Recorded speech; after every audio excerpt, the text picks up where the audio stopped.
How to fix YouTube is not available in this region. Hello everyone, this is Max. Welcome back to another tutorial video. So let's start without wasting any time. Also make sure to watch this video till the end. First of all, make sure your device has a stable internet connection. Once you make sure, open up your settings on your device.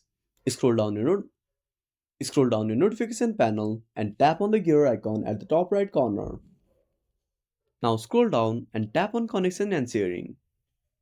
Now tap on private DNS and make sure to turn it off. Now go back, also make sure your device is not connected with VPN connection. Now once you do that, scroll down and tap on apps. If you don't find it here, scroll upside, tap on the search icon and search for apps.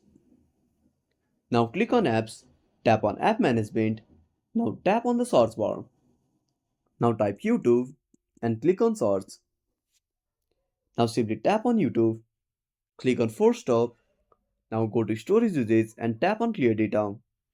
Now tap on delete and go back to your home screen. Now open up your Play Store, tap on the search icon, now click on search bar and search for YouTube. Now once you search for YouTube, make sure to update to the latest version. After doing all of that, make sure to restart the application. I hope this should fix it soon. So that's it. Thanks for watching. Make sure to subscribe our channel and hit the bell icon. See you in the next video.